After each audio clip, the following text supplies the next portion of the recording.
ce sont les politiciens qui m'ont pas compris, je dirais tant mieux. Et je dirais tant pis. L'essentiel est que la Médina s'y retrouve.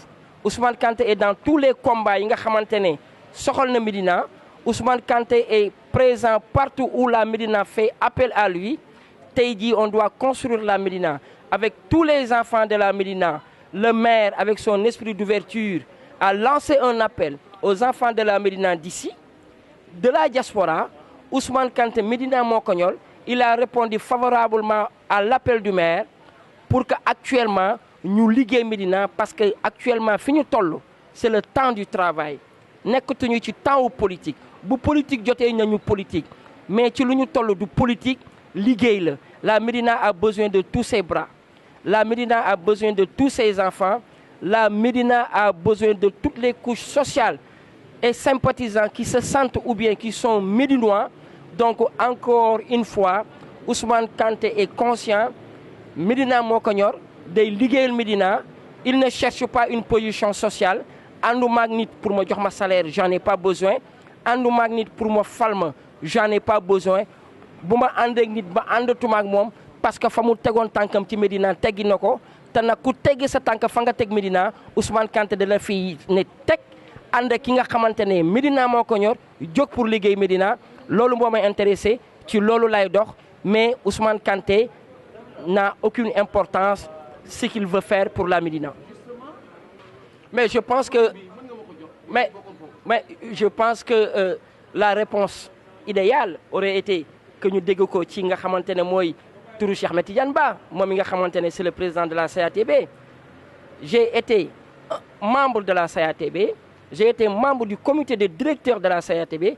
Même j'appelle même d'ailleurs à la CATB, j'ai été le seul constant qui a eu la possibilité de participer à la création des 4 zones de la CATB.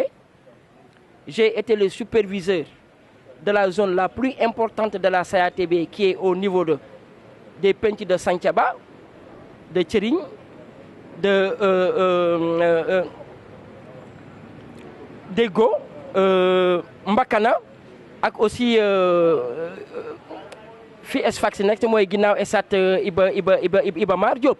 Loolu maa doon superviseur bi jiiti liggéey ba créer fa une base très solide jël ko dénk ko suma sœur suma yaay suma xarit Bigué Diène avec la validation de Cheikh Ahmed Tidiane Ba. Tey jii Ousmane Kanté c'est 22 000 signatures lors des parrainages au nom de la CATB hors zone. Il faut pas qu'on oublie que tey jii qu'on le veut ou pas, Ousmane Kanté a participé à l'émergence de Cheikh Ahmed Tidiane Ba dans la politique médinoise. Parce que dama ci liggéey dama koy wax sama baat ca kaw. Je ne dois rien à la CATB. Je ne dois rien à Cheikh Ahmed Tidiane Ba. Du buy am tey jii lépp loo xamante ne waroon naa ko def ci wàllu politique ci sama diggante Cheikh Ahmed Tidiane Ba def naa ko. Liggéey naa ak moom mobiliser naa ko indil naa ko ay nit taxawu naa ko fa mu nekk ak fa mu nekkul yóbbu naa ko Thiès yóbbu naa ko Bargny yóbbu naa ko Tëngéej. Personnellement, c'est 500 signatures que j'ai données à la CATB, 18 500 signatures que j'ai données à la CATB au niveau national et j'ai participé à toutes les rencontres que la CATB a pu faire au niveau de la Médina. Mais comme je dis, la cellule d'appui pour le triomphe du Benno avec la cellule et la cellule d'appui pour le triomphe de Benno, ça va dans le même sens.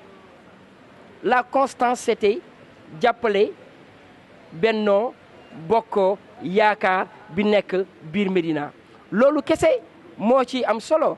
Cheikh Ahmed Tidiane Ba travaille pour le président Macky Sall. Benno Bokk Yaakaar travaille pour le président Macky Sall. Ousmane Kanté travaille pour le président Macky Sall. Tey jii ànd naag Cheikh Ba liggéeyal naa ko ba mu falu la mu bëggoon am na fa. Tey jii damay liggéeyal suma bopp dafa bokk ci fulla parce que Ousmane Kanté dafa nekk xale bu am fulla dama am fayda. Cheikh Ba li mu bëggoon defal naa ko ko jox naa ko ko tey jii Ousmane Kanté moo ayee dama ne nañu delloo buum nga ca fa mu jógee. Cheikh Ahmed Tidiane Ba doit être tey jii derrière Ousmane Kanté pour le pousser à faire de la Médina ce qu'ils rêvent que la Médina devienne, parce que je suis tout sauf le cumul des mandats au niveau de la Médina et au niveau du Sénégal. Qu'est-ce qu'il a répondu par rapport à cette question? Parce que quand on apporte une nuance dans une expression politique pour dire que CATB c'est Cheikh Ahmed Tidiane Ba, ou bien CATB c'est la cellule d'appui pour le triomphe du Benno, ou bien CATB c'est la cellule d'appui pour un triomphe de Benno, éventuellement j'ai mon idée. Peut-être c'est une façon de préparer la sortie de la CATB dans le Benno Bokk Yakaar. Parce que quand on dit que cellule d'appui pour un triomphe de Benno, on pense à Benno Bokk Yakaar. Mais quand on dit que cellule d'appui pour un triomphe du Benno, je pense qu'on va dans l'unité. Donc aujourd'hui, la CATB doit répondre positivement à l'appel du maire Bamba Fall pour la construction dans l'unité, dans un élan unitaire de la Médina, parce que loolu moo ci am solo. Cheikh Ahmed Tidiane Ba suma ndijaay la, Cheikh Ahmed Tidiane Ba suma xarit la, Cheikh Ahmed Tidiane Ba suma mag la, nit ku baax la. Cheikh Ahmed Tidiane Ba est un amoureux de la Médina. Il est passionné par la Médina. Mais politiquement parlant, moi j'ai des ambitions politiques.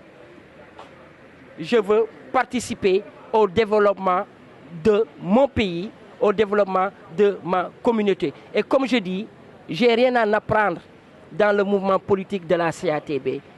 Je ne dis jamais jamais, parce que kenn xamul lan mooy xew suba, Yàlla rek moo ko xam. Et en politique, on peut toujours se retrouver. Damay joxe toujours une petite explication. Gis nga nee nañu jën boo ko fekkee ci biir géej ab say lay doon ñooy ànd di naviguer tout le long de l'océan. Boo kay napp dañuy tas te bu ñu tasee dañuy dajawaat. Donc Cheikh Ahmed Tidiane Ba, on peut se retrouver demain. On peut continuer de travailler pour la Médina. Et d'ailleurs même, on ne s'est pas perdu. On ne s'est pas perdu. Qui me connaît xam ne fu ma toog en public bu ñu fa tuddee turu Cheikh Tidiane Ba ma jóg apprécier, parce que Cheikh Ahmed Tidiane Ba jiwuma lu bon, Cheikh Ahmed Tidiane Ba xamaluma ko lu bon, compagnonnage politique la woon qui à un moment donné s'est arrêté parce que les ambitions ne sont plus la même. Aujourd'hui li mu bëggoon jàppale naa ko ci am na ko, mais tey jii damay liggéeyal sama bopp te dama koy ñaan mu jàppale ma ci liggéey boobu may liggéey pour sama bopp ak pour waa Médina. Bu ma amul ambition dans le cours de ma vie, mooy que mon existence n'a plus de sens. Je ne vais pas terminer sans remercier le ministre Seydou Gueye, parce que quoi qu'il en soit, c'est le secrétaire général de l'APR, le parti du président Macky Sall. Je soutiens la politique du président Macky Sall, et de saluer aussi son appel vers aussi l'unité, son désir de voir tous les enfants de la Médina autour de l'essentiel, c'est-à-dire la construction de la Médina. Tey jii la Médina fait partie des premières communes yoo xamante ne suñu xale yi ngi nekkoon dans les écoles di préparer les épreuves, que ce soit le CFE ou bien que ce soit l'entrée en sixième, et même les quelques-uns qui ont participé aux épreuves du philo, la mairie les a bien assistés. Gàcce ngalaame ci côté boobu. Ci idée boobu laa bëgg waa Médina ñëw di ci tontu. Tey jii on a des supports de communication. Tey jii on a des supports pour pouvoir transmettre l'essentiel et les bonnes informations à la population médinoise. C'est pour parler un peu de Dak Médina, pour dire et faire un appel aux élus politiques, à la population médinoise, aux enfants de la Médina qui sont de la diaspora. Tey am nañu moyen boo xamante ne dañu ñu permettre ñu mën a avancer, que la Médina soit présent dans ce siècle lumière, dans cette période où la solidarité, où l'unité, où l'élan de construction commence par soi-même. Am nañ suñu yëfu bopp mooy Dak Médina, nañ ci jàpp te xam ne buñ ci jàppee Dak jëm kanam, bu ñu ci jàppee ñun ñu jëm kanam, te ñun bu ñu jëmee kanam Médina jëm kanam. Di leen gërëm di leen sant wasalaam, merci.